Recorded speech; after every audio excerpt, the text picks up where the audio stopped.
દીદી, હા, ગામમાં ને ગામમાં તને એ પૂછવાનું તો રહી ગયું. શું? આદિત્યને તે શું વાત કરી? શું પૂછવું હતું એને? અરે સાવ અજીબ માણસ હતો એ તો. લગ્નની વાત તારી હતી, જોવા તને આવ્યો હતો અને સવાલો મને પૂછતો હતો. અમુક લોકોનું હોય એવું કે બીજા કોઈના એટલે કે આપણા નજીકના લોકો હોય ને એની સાથે વાત કરીને પછી એના પરથી તારણ કાઢે કે સામેવાળો વ્યક્તિ કેવું હશે. બોલો, એનો શું મતલબ? હવે લગ્ન તારી સાથે કરવાના હતા, રહેવાનું તારી સાથે છે, તો મને પૂછે કેટલું ભણ્યા છો, શું શું કામ ફાવે છે, તમે તો સારા. અરે હું સારી લાગુ છું તો શું થઈ ગયું? અરે પણ તને શું વાંધો છે પૂછતો હતો તો? છોડ ને, હવે એના મનમાં જે સવાલ આવ્યા એને પૂછ્યા. શું ફરક પડે છે મને પૂછે કે તને પૂછે? તે શું વિચાર્યું એના વિશે? સાચું કહું તો કંઈ વિચાર્યું નથી. કેમ? જો, દેખાવે છોકરો સારો હતો, બોલી ચાલી ઉપરથી પણ મને સારો લાગ્યો, વ્યવસ્થિત ઘરનો લાગે છે, સ્માર્ટ લાગે છે, પણ તું કંઈક વિચારીશ તો આગળ વાત થશે ને. પણ એનાથી શું? એનાથી શું ફરક પડવાનો છે? જો હશે એના પપ્પાનું નામ સારું, પણ એની શું વેલ્યુ? એના પપ્પાના નામથી ઓળખાય છે કે ટોપ બિઝનેસમેનનો દીકરો છે? કોઈ આદિત્યથી ઓળખે છે? નહીં ને. બેબી, એ તો ખોટું કહેવાય ને. આપણા પપ્પાના નામ પરથી આપણને કોઈ ઓળખતું હોય ને તો આપણા માટે એ પ્રાઉડની વાત હોવી જોઈએ. માનું છું કે પોતાના નામ જેટલી નહીં, પણ પ્રાઉડ તો ખરું. હા, પણ હું ક્યાં ના પાડું છું, પણ માણસની પોતાની પણ કોઈ વેલ્યુ હોવી જોઈએ ને, પોતાની પણ કોઈ નામ ના હોવી જોઈએ. જો મારે છે ને એના વિશે કોઈ વાત નથી કરવી, કારણ કે મમ્મી આવશે ને તો એના વિશે જ વાત કરશે. એટલે પ્લીઝ આ ટોપિકને અહીંયા જ બંધ કરી દે. સારું, નહીં કરું આ વાત. એમ પણ હવે તો એનો જવાબ ન આવે ત્યાં સુધી તો એના વિશે જ વાત થવાની છે ને. બની શકે. તું શું કરતી હતી ફોનમાં? બસ થઈ ગઈ વાતો. હા મમ્મી, બસ અમે તમારી જ તો કમી હતી. Welcome welcome. મારી કમી ને ફોન આવી ગયો છે ને જવાબ પણ આવી ગયો એ છોકરા. શું કહ્યું મમ્મી? મને ખબર છે, વિશ્વાસ છે કે હા જ પાડી હશે. દામિની છે જ આટલી સ્માર્ટ, દેખાવડી અને સાથે સાથે મારી બેન ડાઈ પણ છે. ભલે લાગતું નથી પણ છે. પ્લીઝ મમ્મા સેય નો. હા, ના જ છે. હાશ. હા છે કે ના છે? એના માટે ના છે, તારા માટે હા છે. શું? હા, એ છોકરાએ તને પસંદ કરી. કોંગ્રેચ્યુલેશન્સ. મમ્મી, જો મજાકના મૂડમાં નથી આવું, જે હોય તો સાચું બોલો. મજાકના મૂડમાં તો હું પણ નથી, પણ એને તું પસંદ આવી છે ને તારા માટે હા કેવડાવી છે. સારું કહેવાય ને દીદી, કહેતી હતી ને કે છોકરો બહુ સારો છે તો લગ્ન કરી લેને, શું વાંધો છે તને? મમ્મી, જો એમાં મારો શું વાંક? બસ તમે બધા નાટક રહેવા દે. તને મળવા બોલાવી છે. આપણી સોસાયટીની નજીક પેલું લેકવ્યુ ગાર્ડન છે ને, જા ત્યાં જઈને મળી આવ. મમ્મી પણ હું શું કામ મળવા જાવ એને? મારે એનું શું કામ છે? જો એને તો કામ છે ને, પણ કદાચ કોઈ બીજી વાત કરવી હશે ને, કદાચ મારા વિશે કંઈક બીજી વાત કરવી હશે. તું ચૂપ રહીશ? બસ તારા માટે હા આવી છે. હવે જઈ આવ. ખબર નહીં એને તારામાં શું દેખાઈ ગયું. મમ્મી, હા, તમે ગુસ્સો ના કરો. તમારું મન હોય તો જાઓ, બાકી મારે જવાની કોઈ જરૂર નથી. અરે ના, મમ્મીનું મન છે, જો કેટલા દાંત કાઢે છે મમ્મી. એને મમ્મી હા જો જા ફટાફટ, 10 વાર પૂછીશ તો પછી ના જ પડશે ને. જ સારું, તો હું જાઉં. હવે એના માટે તને લેખિતમાં લખાણ આપું. હા, જાઉં છું. હા જા. ફોન નંબર છે ને? મમ્મી વોટ્સઅપ કરી દેશે. હા મમ્મી, નંબર હા, મોકલાવો જ પડશે ને. સંભાળી લેજે. હા હા. મમ્મી હું શું કહેતી હતી, તમારા માટે મસ્ત એક કોફી કે ચા બનાવી દઉં ના ના, મારા હાથે? રહેવા દે, હું બનાવવા જાઉં છું. હો?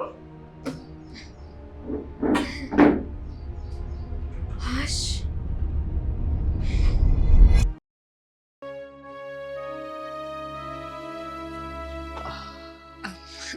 હાય. સોરી, માફ કરજે, પણ મેં તને આજે જ મળવા માટે બોલાવી. હા, પણ એટલે જ પૂછવું હતું મારે કે એવું શું કામ?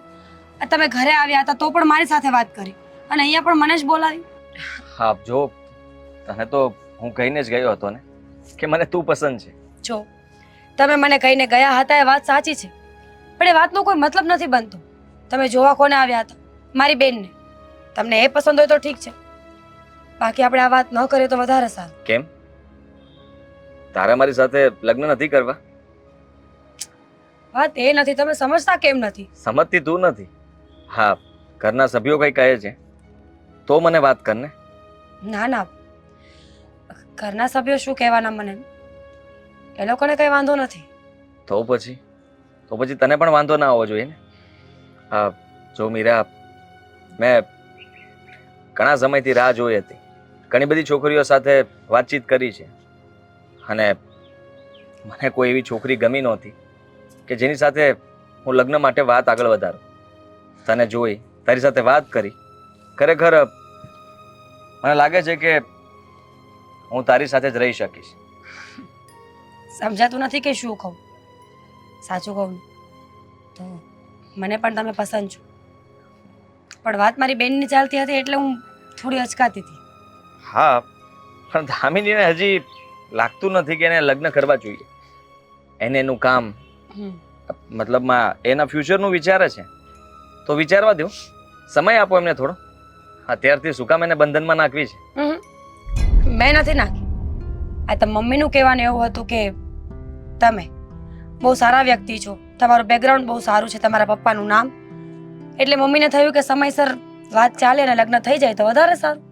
હા, કેમ નહીં. મીરા, તારા માટે ગિફ્ટ લાવ્યો છું. મારા માટે? હા. આ જો ગિફ્ટની શું જરૂર હતી? આ રિયલ ડાયમંડની બેંગલ્સ છે. મેં સ્પેશિયલી બનાવ્યા હતા કે જ્યારે મને કોઈ છોકરી પસંદ આવી જશે, તેને જોવા જઈશ ત્યારે તેને તે દિવસે જ મળીને આપી દઈશ. હું જોવા દામિનીને આપ્યો હતો પણ મને પસંદ તું આવી ગઈ, એટલા માટે મને થયું કે તને બહાર બોલાવીને આ પહેલી ગિફ્ટ આપી દો. સિરિયસલી બહુ જ ફાઇન છે.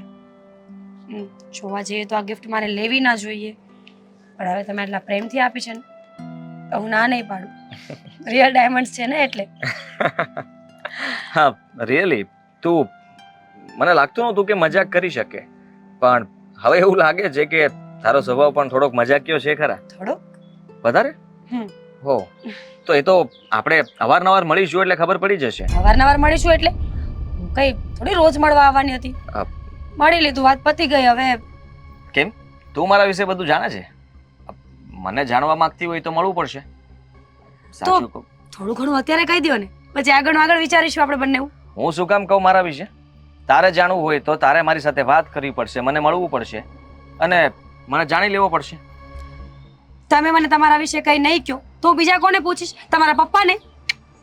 માણસને પૂછવાથી એ બધું સાચું કહે એવું જરૂરી નથી ને. તમે એની સાથે રહો, એને અવારનવાર મળશો તો એનું વર્તન, એનો સ્વભાવ, એ કોની સાથે કેવી રીતે વાત કરે છે, એનું કામ, બધી જ ખબર પડી જશે. અને સ્ત્રીમાં એ શક્તિ સારી હોય છે કે જે બીજા સાથે વાત કરતા સાંભળીને પણ અંદાજ લગાવી દે છે કે માણસ કેટલામાં છે. તો તમને કેવી રીતે ખબર પડી એક જ મુલાકાતમાં કે હું કેવી છું? તારો શાંત સ્વભાવ, તું ચૂપચાપ જેવી રીતે બેઠી હતી. શાંત? હા, મતલબમાં શાંત તું છે નહીં, પણ મને એવું લાગ્યું કે તું શાંત છે. પણ ચાલશે, મારે જરૂરી નથી કે શાંત સ્વભાવ જ જોઈએ. By the way, thanks for the gift. આ તો પહેલી છે, આગળ જો ઘણી બધી ગિફ્ટ મળશે તને. પણ સાચું કહું ને તો સંબંધો સાચવવા માટે ગિફ્ટની જરૂર નથી હોતી. મારા મુતાબિક ગિફ્ટનું શું છે, એ તો કોઈ પણ આપી શકે, પણ જે ખરા અર્થમાં જોઈએ છે એ કોણ આપશે? એકદમ સાચી વાત છે.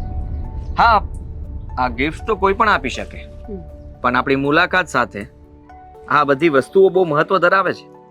ક્યારેક મુલાકાતમાં કઈ વસ્તુ પણ આવી હતી. અચ્છા, તો પછી મારે પણ તમારા માટે કઈ લાવવું પડશે ને? બિલકુલ નહીં. યાદગીરી માટે? આ જરૂરી નથી, પણ તમે લાવી શકો. ઠીક છે, તો હવે હું ઘરે જઈ શકું ને? હા, પછી વાત કરીએ. ઓકે. Thank you. હું અંકલને કહીને વાત આગળ વધારીશ.